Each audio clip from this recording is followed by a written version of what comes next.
What's good with the YouTube? A convict's perspective coming live and direct and with a little bit of energy. And once again, I'm back here with Pastor Al, man. And what we're going to be talking about is something that you viewers have been asking over and over again. We got an original TS here, or former TS, one that's turned over to the Lord. But I'm going to ask a little bit of questions about the Texas Syndicate. So, what's the true story of how the Texas Syndicate started? The true story of how the Texas Syndicate started here in California. Uh, People from Texas came over here, and the people from California didn't receive them, And they started it off as a protection thing, the same way the NF started out with the MF, protection. But it didn't end up like that, It ended up like the Texas Syndicate turned out to be an army of raza, so to speak, that represented Texas. When one time I went to Texas, we were visiting, we were just, messing around, trying to do stuff, and we got stopped, and while they were searching me, they found a seed, a marijuana seed.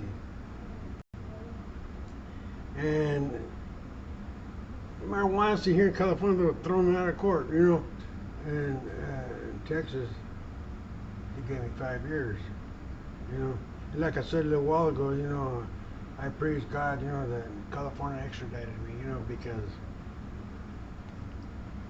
I heard a lot about Huntsville. I heard a lot about, the different things, and I didn't really want to go there, And after California extradited me, when I came to the state prison system right here, there was a few people from Texas, that were trying to hold down the fort. And there was one Pajaro, that he was trying to start the Texas Syndicate. He was talking about the syndicate, and I would tell him, there's 2 gangs here in California. We don't need another one,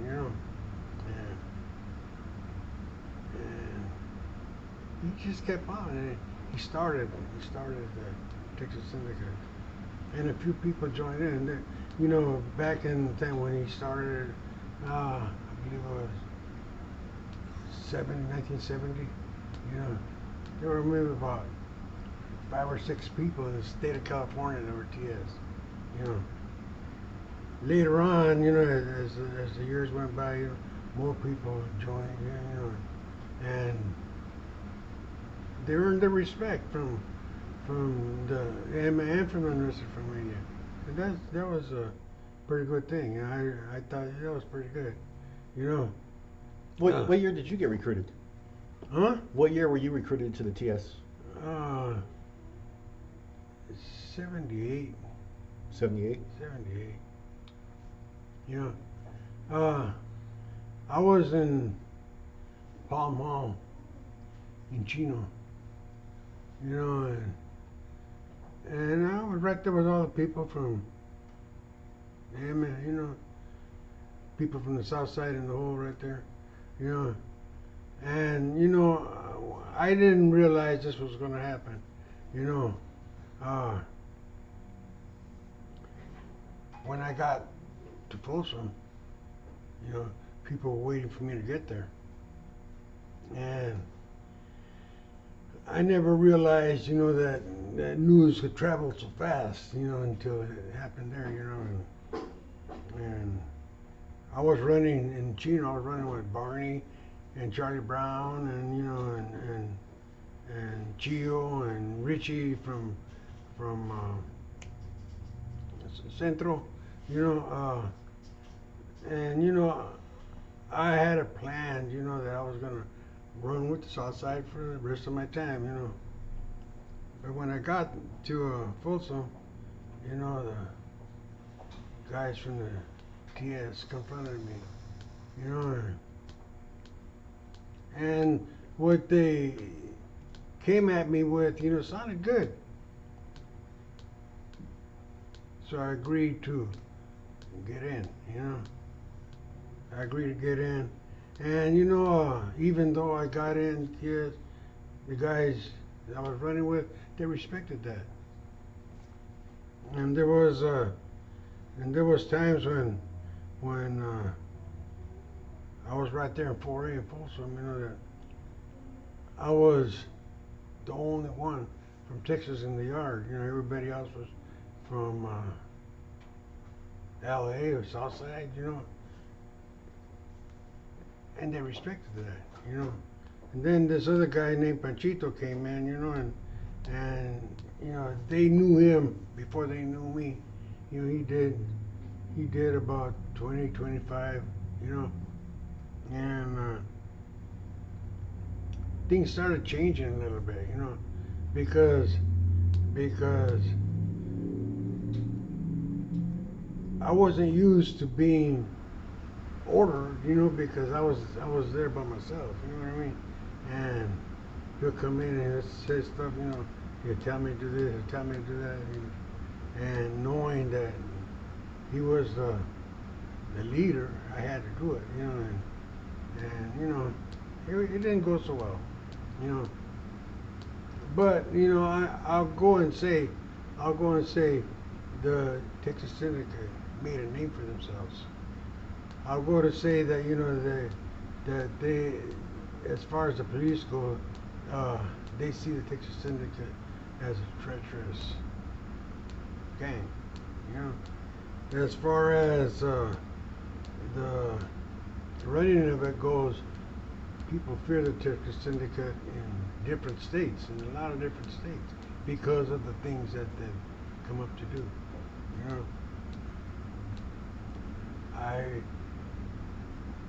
When I decided to get out of it, when we had that war, I thought about, the consequences of getting out of the game.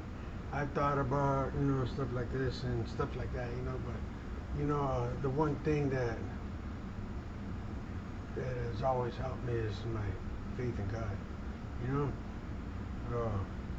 I got a question. Sure. Who were the allies with the TS? Who did you guys have allies with? Who were your enemies? Because I've heard different stories, man. I've heard that some of the TS allied with the NF, some of the TS allied with the MA, and I heard vice versa. There's been like, what's the true story behind that? Okay, I mentioned that a little while ago. There was a war.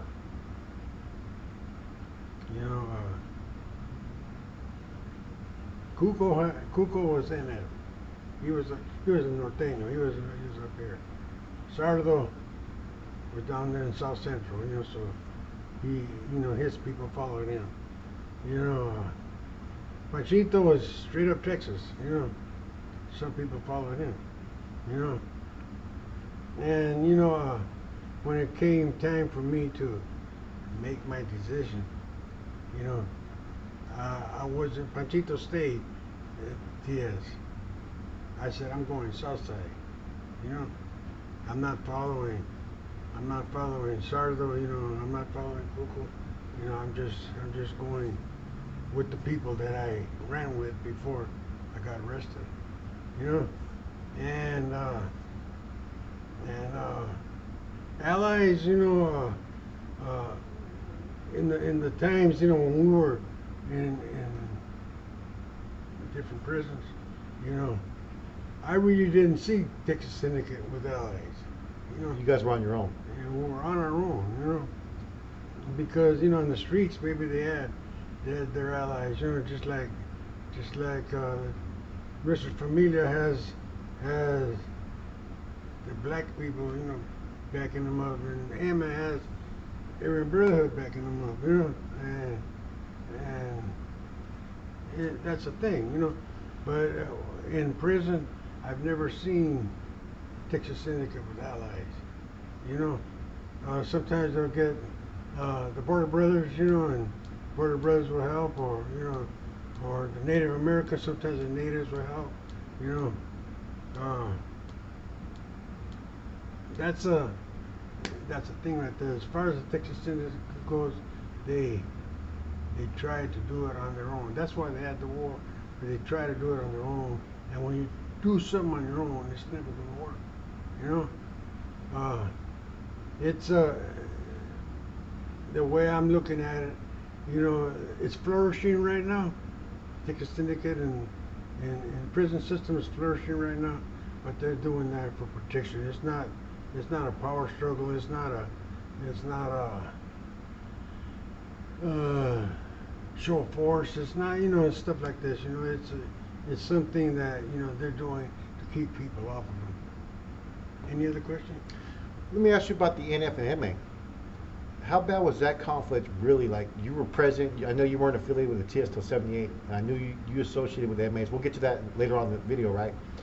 But how serious was the NF-MA war in the late '60s and early '70s? Was it as treacherous and as bad as they say? It was treacherous. It was bad. You know, I witnessed when Cheyenne was trying to make a peace treaty, and a couple of brothers, you know, one of them was locked up. His name was Woodsy, you know. Bakersfield. Yeah, you know, he went up against that, you know, and that cinched the hit for Cheyenne, you know.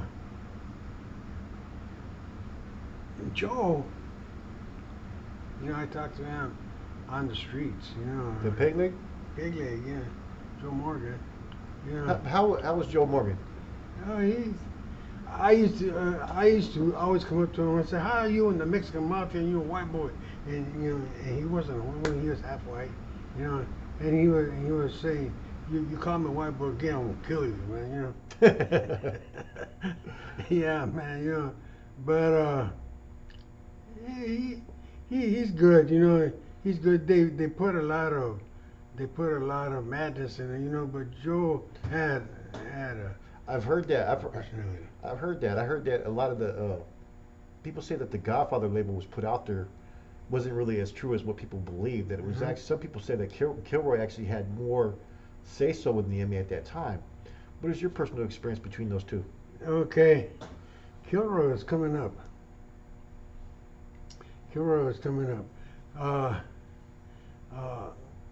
Joe, he had a lot of say so in the game, but he went to the feds, you know, after he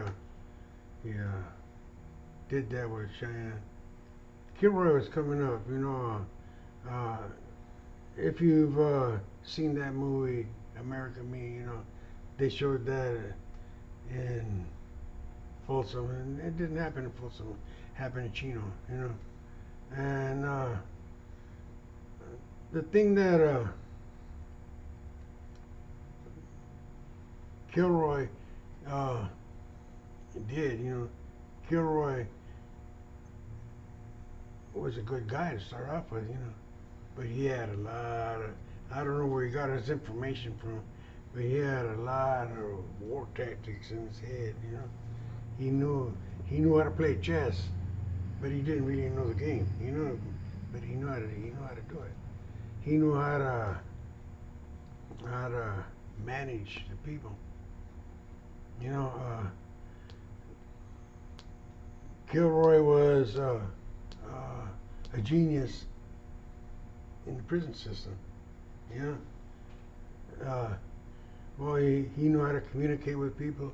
He knew how to make people do what he said without, you know, he'd just say, he come to you, this is what you got to do. And they did it, you know. He knew how to control. He knew how to run a program, and he ran it. You know, he had a little exercise thing every day. You know, the guys in the AMA would go out there and do their exercise. You know, and sometimes they come out with new ones. You know, like, you know, and people will be trying to do it. You know, and So he was a natural leader. huh? Kilroy was a natural leader. Yeah, he was a natural leader. Yes, you know. there's a lot of things I can't say, Yeah. but Kilroy was, in fact, a real person to what he represented. There's those that they come out and they claim something. Kilroy, I know his family. I know a lot of people in Cucamonga. I know a lot of his family. I know some of his nephews. And maybe I shouldn't be saying this. But the thing is, Kilroy was, unless something was terribly wrong, Kilroy was a person to be with, to be talking to,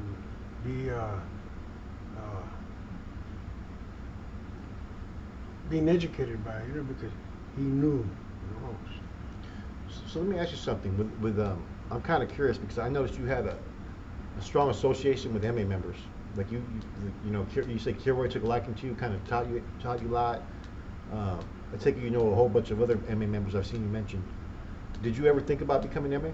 Well, before I got in the TS, and this is the reason they sent the wire to Folsom, is because I found this out later that Barney and CB and Charlie Brown, the young Charlie Brown, not the old one, they sent up a wire, that they're going to try and get me in, and TS jumped in before the Emmett did, If I would have known that, I wouldn't have got in so quick, But the thing is, the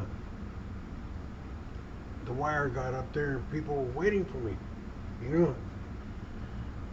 And even after I got in the TS, when I had to go to court and I came back, Emmett treated me good, because of the fact, that they were going to try and get me in. When Chavo and Smokey and Willie Boy, and there's about 5 people that Richie and them pulled in, and Tracy, And I think that was one of the biggest times, when people were recruited,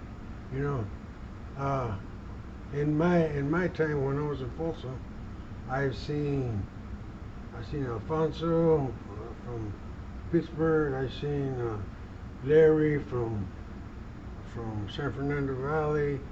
I've seen what was his name? I can't remember his name.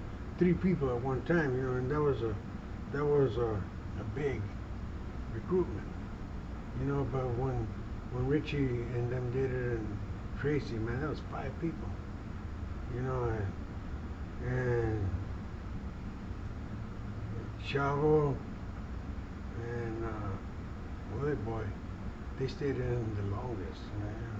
Smokey got killed at the border, by border patrol, and